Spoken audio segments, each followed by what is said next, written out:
श्री गुरु के चरणों में प्रणाम।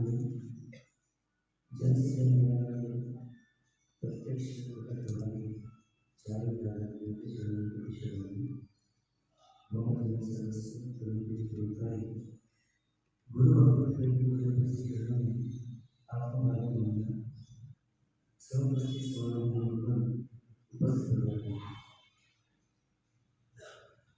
मशीन ज़्यादा चलती है, मशीन बिगड़ जाती है।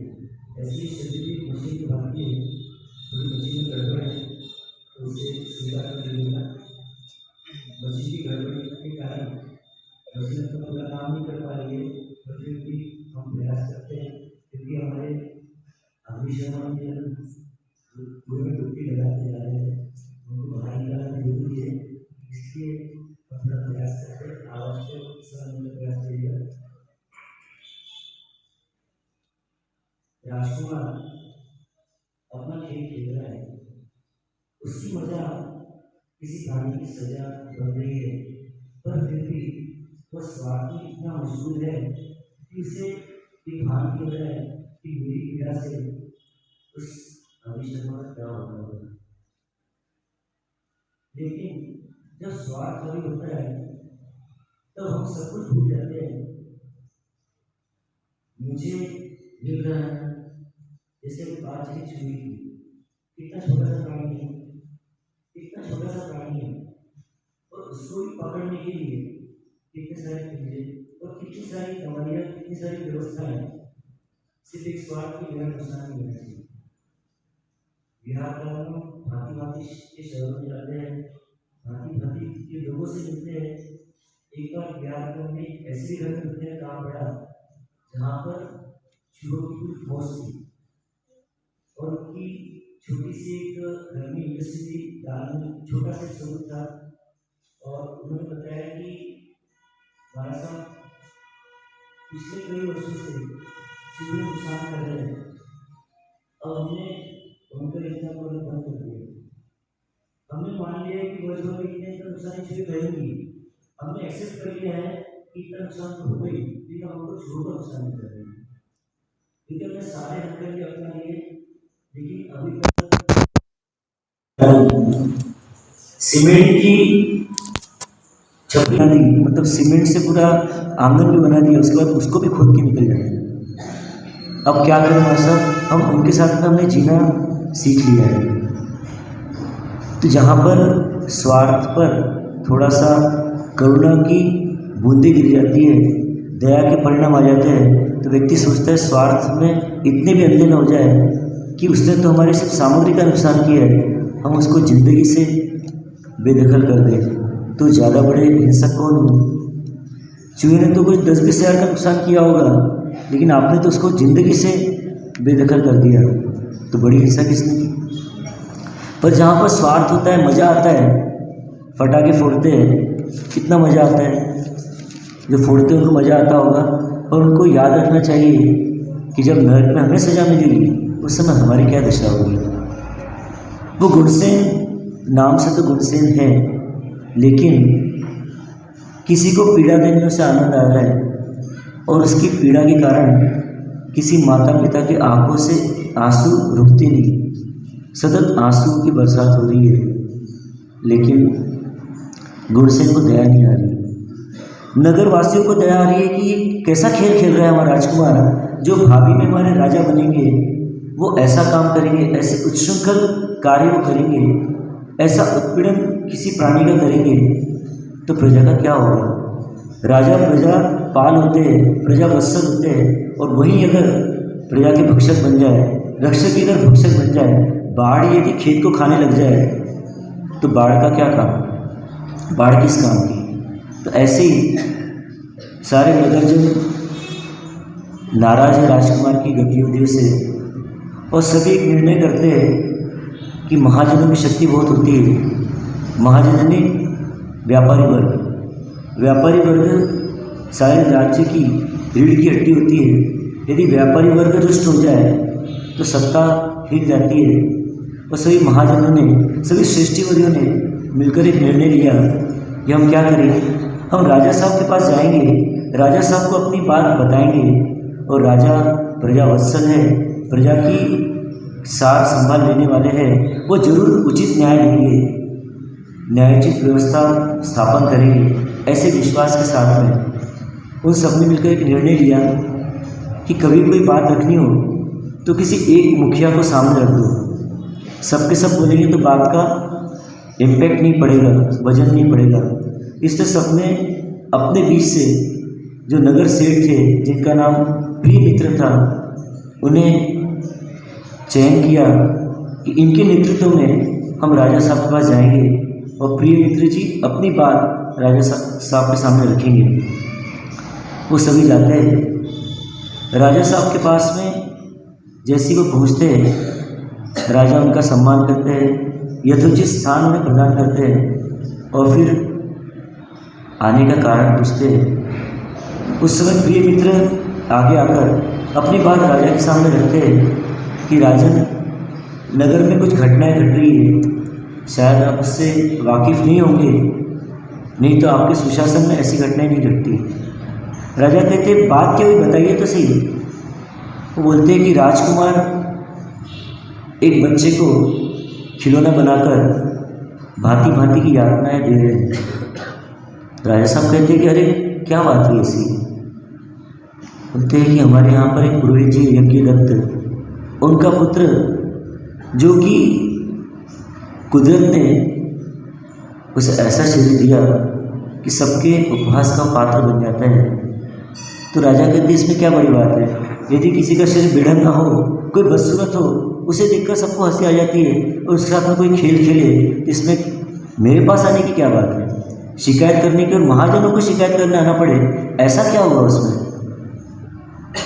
तो प्रिय मित्र जी कहते हैं कि राजन उपहास करते, मजा उड़ाते, उसकी खिल्ली उड़ाते, वहाँ तक तो ठीक था, लेकिन राजन जब वो खेल से उत्पीड़न तक पहुँच जाए, सामने वाले को पीड़ित कर दे, उसे घायल कर दे, उसके माता पिता के आंखों से आंसू बरसा जाए, तो वो खेल नहीं, वह तो पाशविकता है, वह तो पशुता है। एक पशु के भांति उस बच्चे के साथ बर्ताव किया जा रहा है। राजन कहते हैं कि ऐसी क्या बात होगी और क्या हुआ, आप थोड़ा सा स्पष्ट करिए। तो बताते कि राजन, हमारे जो भाभी के राजा बनने वाले हैं, ऐसे कुमार गुणसेन उस बच्चे को जबरदस्ती उसके घर से उठा ले जाते हैं अपने मित्रों के सहयोग से, और उसके माता पिता रोते बिलखते रह जाते हैं। वो बच्चा भी चिल्लाता है, कराहता है, चीखता है, और उसकी चिल्लाहट पर कोई ध्यान नहीं देता। उसे कभी गधे पर बिठाया जाता है, कभी उसकी सवारी निकाली जाती है, कभी उसे कुएं में डुबकी लगवाई जाती है, और ऐसे भांति भांति के कर्तव्य रोज हम देख रहे हैं। यज्ञदत्त सुज्ञ है, विज्ञ है, विद्वान है, लेकिन अपनी पीड़ा को आप तक उन्होंने नहीं पहुंचाई। तो हमें आना पड़ा आपके समक्ष, और आकर हम आपको ये बात बता रहे हैं, इसमें कोई भी कुछ भी बात गलत नहीं है। ये पूर्ण सत्य है कि आपके राजकुमार उस बालक के साथ में क्रूरता कर रहे हैं। राजा भी सोचते हैं और सोचकर चिंतन कर बताते हैं, यदि ये राजकुमार ने किया है तो अवश्य सजा का पात्र है। दुष्टों को सजा देना मेरा परम कर्तव्य है। मैं आज ही राजकुमार से इस बारे में बात करूंगा, उसे उपालम दूंगा, और मैं आपको आश्वस्त करता हूं कि अब यज्ञदत्त पुरोहित के पुत्र को प्रताड़ित नहीं किया जाएगा, उसकी सुरक्षा का जिम्मा मेरे हाथ में है। ऐसा सुनकर महाजन आश्वस्त हो जाते हैं और अपने अपने घर की ओर चले जाते हैं, और जाकर यज्ञदत्त को बताते हैं कि हे विप्रवर, अब घबराने की कोई बात नहीं। राजा साहब ने पूर्ण आश्वासन दिया है कि अब उस पर कोई जुल्म नहीं ढाए जाएंगे। फिर भी एहतियात के तौर पर हम भी ध्यान रखेंगे, सारी गतिविधियों पर हमारा ध्यान रहेगा। और उस समय वहाँ के जो ब्राह्मण मोहल्ले के युवा थे, वो कहते हैं कि हम बारी बारी से इनके घर पर पहरा देंगे। 400-500 का हमारा ग्रुप है, हमारा दल है, उस दल के साथ में हम बारी बारी से चारों ओर घर के खड़े रहेंगे और पहरा देंगे, और बिल्कुल अब दिक्कत नहीं आएगी। ये सुनकर यज्ञदत्त उन्हें बार बार धन्यवाद देते हैं कि आपने मेरी पीड़ा को शांत करने में जो सहयोग दिया उसके लिए बहुत बहुत धन्यवाद। और अब यज्ञदत्त अपने पुत्र को सुरक्षित मानकर अपनी भक्ति में लग जाते हैं। और इधर राजकुमार के कानों में ये भनक आती है कि ऐसा ऐसा कुछ राज दरबार में आज हुआ है, और वह अपने बचाव के लिए अपनी माता के पास रनिवास में जाने का विचार करते हैं। उधर राजा साहब भी राज दरबार की कार्यवाही पूर्ण होने पर रनिवास में जाते हैं और रानी से इस विषय में चर्चा करते हैं कि मैंने कई बार आपको कहा है कि पुत्र की हरकतें दिन ब दिन बिगड़ती जा रही है, और जिसको भावी कर्णधार बनना है उसका जीवन यदि ऐसा होगा तो ये जनता के लिए अच्छा नहीं होगा, राज सत्ता के लिए अच्छा नहीं होगा, ये खतरी घंटी बन जाएगा। तब रानी अपने पुत्र का पक्ष लेती है। हमारे घर में भी अक्सर ये सीन बनता है, बेटा कुछ गड़बड़ करता है तो माँ की गोद में अपना सिर छिपा लेता है। तो आप कहेंगे ऐसा तो पहले से होता आ रहा है। कब से होता आ रहा है? मैया मोरी मैं नहीं माखन खायो। नटखट कान्हा भी जब मटकी चुराता है मक्खन की तब माँ की गोद में जाता है और माँ को कहता है मैया मोरी मैं नहीं माखन खायो। ये तो परंपरा से हो रहा है। जब भी कोई गलती करता है तो बच्चा किसके पास जाता है? माँ के पास जाता है। उसको लगता है कि सारी कान्हा एक तरफ और मेरी माता एक तरफ, मैं कुछ भी करूँगा तो माता क्या करेगी?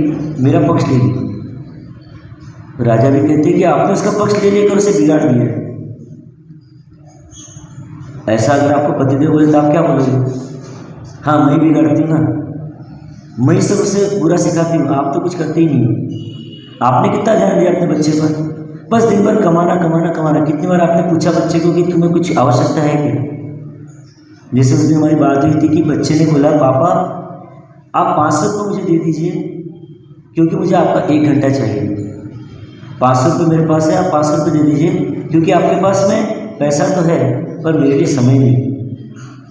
तो ऐसी उलाहना नोक जो घर पे चलती रहती है कि कभी आप पतिदेव को दोष देते हैं, कभी पतिदेव आपको दोष देते हैं कि मैं तो दिन भर कमाने जाता हूँ, तुम घर में रहती हो, तुमको ध्यान रखना चाहिए, घर की सार संभाल का जिम्मा तुम्हारा है और पैसा लाने का जिम्मा, व्यापार करने का जिम्मा मेरा है। मैं मेरा जिम्मा बखूबी निभा रहा हूँ, तुम भी अपने घर गृहस्थी को अच्छे से निभाओ।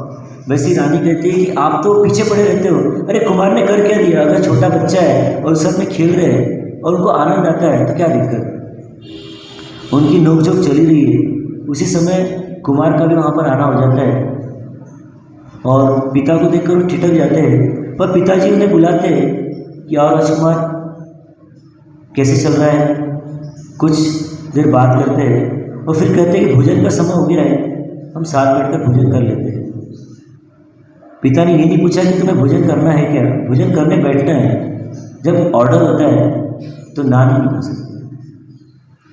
यदि पूछा जाए कि आप करोगे क्या तो आप हाँ या ना बोल सकते हो, और यदि बोलते बड़े कि करना है फिर आपके पास कोई क्वेश्चन मार्क नहीं रहता, कोई क्वेश्चन नहीं रहता। ऐसे ही वह भी कुछ बोल नहीं पाता और माता का दिल मतलब हृदय कांपने लगता है कि आज कोई ये वार्ता कलह में न बदल जाए, ये बात बढ़ न जाए। इसलिए माता सावधान है और बड़ी सावधानी से दोनों को भोजन करा रही है। बीच बीच में कुछ कुछ इधर उधर की बातें करें जिससे माहौल शांत रहे। पर जैसी भोजन पूर्णता की ओर था, राजा साहब ने अपनी बात सामने रखी। उन्होंने पूछा कुमार इन दिनों तुम कुछ ऐसी गतिविधि कर रहे हो जिससे जनता तुमसे रुष्ट है, तो तुम ऐसी कुछ गलती कर रहे हो क्या? तो पिताजी मैं तो कुछ कर नहीं रहा हूँ। जैसे कृष्ण जी क्या बोलते थे, मैया मोरी मैं नहीं माखन खाया, मैंने कुछ किया ही नहीं, मैं तो सीधा जाता हूँ और सीधा आ जाता हूँ दोस्तों के साथ खेल कर। वैसे वो कुमार भी कहता है कि पिताजी मैंने कोई गड़बड़ नहीं की और मैं तो आपका प्रिय पुत्र हूँ, मैं तो समझदार हूँ, आप गलती ऐसी मैं कर नहीं सकता हूँ। और किसी ने शायद शिकायत कर दी। अपने माँ की तरफ देख के पूछता है कि पिता के पास कौन आया था, किसने शिकायत की? तो माँ कहती कि महाजन आए थे। वो मुट्ठी हवा में लहराता है, कहता है महाजन के बच्चों को मैं देख लूँगा, उनकी इतनी हिम्मत कि मेरी शिकायत कर दे। तो राजा दुरुस्त हो जाते हैं। बोलते तो महाजन की ताकत को पहचानता है। अरे महाजन चाहे तो मैं सत्ता से बेदखल कर सकते हैं, देश निकाला दे सकते हैं। महाजन में ये ताकत है, क्योंकि वो हमारे समाज की, हमारे राज्य की रीढ़ की हड्डी है। वो नहीं रहेगा तो समाज व्यवस्था चरमरा जाएगी। उनकी शक्ति को तो पहचानता नहीं। माता भी अपने पति का समर्थन करते हुए उसे कहती है कि हाँ बेटा, महाजन बहुत हमारे नगर की जान है, उनके पास बहुत ताकत है, उनसे भिड़ना मत। और तुम कुछ दिन के लिए इस खेल को रोक नहीं सकते। राजा बोलते कुछ दिन के लिए, अब तुमको ये खेल खेलना ही नहीं है, ये खेल मेरे राज्य में नहीं होगा। कुमार 2 मिनट के लिए तो आंखें नीचे रखता है, फिर जाता है तो कहता है कि मैं तो मेरा खेल खेलूँगा, उससे मुझे कोई रोक नहीं सकता। इसकी उद्दंडता को देखकर राजा भी रुष्ट हो जाते, वहाँ से चले जाते हैं। और जाते हुए बेटे को माँ रोकती है, उसको समझाती है कि बेटा, पिता को नाराज़ करना अच्छी बात नहीं। तुम एक काम करो, कुछ दिन के लिए खेल रोक दो, मामला थोड़ा शांत हो जाएगा, उसके बाद फिर तुम भले खेलना। माता क्या कर रही है? बेटे को प्रमोट कर रही है कि हाँ बेटा तू कर ले। लेकिन आपने वो कथा सुनी होगी कि बेटे को प्राण दंड दिया जा रहा है। वो कहता है 2 मिनट मुझे माँ से मिलना है, और माँ के कान काट लेता है कि ये माँ, जिस दिन मैंने पहली बार पेंसिल चोरी थी, उस दिन तुमने यदि मेरे कान पकड़े होते तो आज मुझे मृत्युदंड की सज़ा सुनने का मौका नहीं मिलता। लेकिन माता ने प्रेमवश, स्नेहवश पुत्र को सच शिक्षा देने में कमी रख दी, इसलिए वो चोर बना, डाकू बन गया। ऐसे पर वो कहता है कि मैं महाजन से डरूंगा नहीं, और डर कर मैं बैठूंगा नहीं, मैं तो अपना खेल खेलूंगा। माता बार बार समझाती है, पर पुत्र चला जाता है वहाँ से, अपने मित्र को बुलाता है। मित्र भी सहमे हुए है कि हमारे पिताजी ने भी हमको सख्त ताकीद दी है कि अब से ये खेल बंद कर दो, नहीं तो लेने के देने पड़ जाएंगे, और हम भी अब कुछ करना नहीं चाहते। राजकुमार कहता है, अरे तुम कैसे मित्र हो? इस समय तुमको मेरी सहायता करनी चाहिए, तुम भी मेरे खिलाफ हो गए। तो राजा ही बोलते थे उसको, राजन हम खिलाफ नहीं है, लेकिन हमें डर लग रहा है। अरे डरने की क्या बात है, मेरे साथ तुम हो। तो बोलते, बोलो क्या योजना बनानी है फिर? राजकुमार कहता है कि योजना बनाना मेरे दिमाग में है, तुमको क्यों बुलाता? हम दोस्तों के पास कब जाते हैं, हमको नहीं समझ में आता है, कुछ टाइम पास तो दोस्तों के पास जाते हैं, कुछ अच्छी बात बताओ, कुछ नगर की बात बताओ, कुछ देश विदेश की बात बताओ, और मन बहलाओ। ऐसे दोस्तों से कहता है कुछ योजना बनाओ, तो हमें तो कुछ सूझ नहीं रहा है। तो कुमार कहता है ठीक है, अब मैं ही योजना बनाता हूँ। लेकिन सब बोलते हैं कि कुछ दिन आप थोड़ा शांत हो तो ज़्यादा अच्छा होगा। वही मन महसूस कर अपने दोस्तों को विदा देता है। अब सोचता है कि हाँ ठीक है, कुछ दिन मैं संयम रख लेता हूँ अपने आप पर, लेकिन मैं उस अग्नि को छोड़ूंगा नहीं, उसके साथ मुझे खेल खेलना है, उसे मैं छोड़ नहीं सकता। इस प्रकार वो मन में योजनाएं बनाता है क्या हो सकता है। और इधर उस अग्निशर्मा घर के चारों ओर पहरा लग चुका है। जो महाजन है वो भी सतर्क हो चुके हैं। तीनों मित्र अपने अपने घर में बैठे हैं, और इधर इसको चैन नहीं है, गुणसेन को चैन नहीं है कि जब तक खेलूंगा नहीं उसके साथ मज़ा नहीं आएगा। वो मेरा प्रिय खिलौना मुझे कब प्राप्त होगा, और उसके साथ नया खेल में क्या खेलूंगा, इसी योजनाएं बनाते जा रहा है। हम भी योजना बनाते हैं, कई बार पाप की योजना बनाते हैं कि कैसे हम सामने वाले काम बिगाड़े। हम भी योजना बनाते, वो भी योजना बना रहे हैं, उसे योजना बनाने दीजिए। 2-3 दिन की शांति अग्निशर्मा को प्राप्त हो रही है सुरक्षा कवच के कारण, और इधर घड़ी भी अपना समय बता रही है। तो हमें क्या करना पड़ेगा, वेट एंड वॉच। लेकिन अब इस बार क्या होगा, 1 दिन का नहीं 2 दिन का वेट एंड वॉच होगा, क्योंकि कल क्या है, कल रविवार है, और रविवार को कुछ विशेष हम कार्यक्रम करते हैं। तो कल का एक विशेष आयोजन होगा जिसमें आपको क्या बताया जाएगा ये आपको सूचना मिल जाएगी 2 मिनट बाद। लेकिन उस कार्यक्रम को सुनना भूले नहीं। उस कार्यक्रम में आप जो रोज़ करते हो उसी को आप कैसे अच्छा कर सकते हो उसे बताने का प्रयास किया जाएगा। किन भावों से करना चाहिए उसको बताने का प्रयास किया जाएगा। वो क्या होगा, कैसे होगा, आपको हमारा सभी बता देंगे।